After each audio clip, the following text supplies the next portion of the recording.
1948, we were born as a nation that was on the verge of annihilation every day. Every single day of that year, and the following year, and the following year, every day was a day that was a gift from God because we were supposed to be destroyed. All of our enemies all around us were contemplating day and night, how are we going to destroy them? 1948, 2 hours after what 2 hours? Less than that, after we declared statehood, Lebanon, Syria, Jordan, and Egypt invaded. And if that's not enough, even Iraq invaded. And if that's not enough, the local Arabs started from within. And we ended up the war with 30% more land than we had when we started the war. And doing that with what? 2 aircrafts.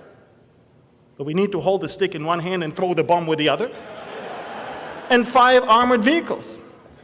And hundreds or tens of thousands of soldiers that have absolutely no experience. They just survived death camps, like my grandparents. It's a miracle.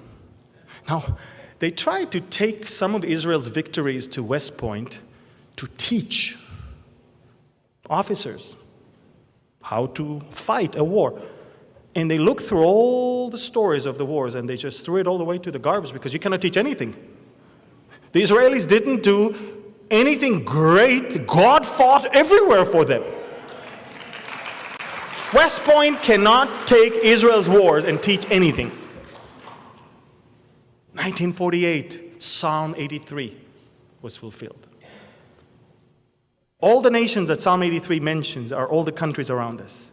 And he even says, and Assyria even joined them, Iraq of today. And what is it that they wanted from us in 1948? Oil? Gas?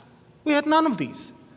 They wanted us to be cut off from being a nation because we just changed the name from Palestine to Israel, that the name of Israel will be remembered no more.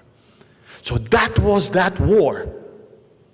And look, how many of you here were alive in the last 10 years?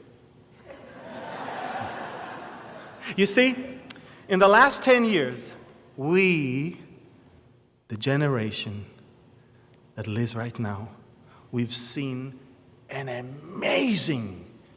amazing transition from Israel being small, vulnerable, insecure, dangerous, and very poor, to Israel being safe, secure, and prosperous. So much so that we're held today as the 8th most powerful nation on planet Earth.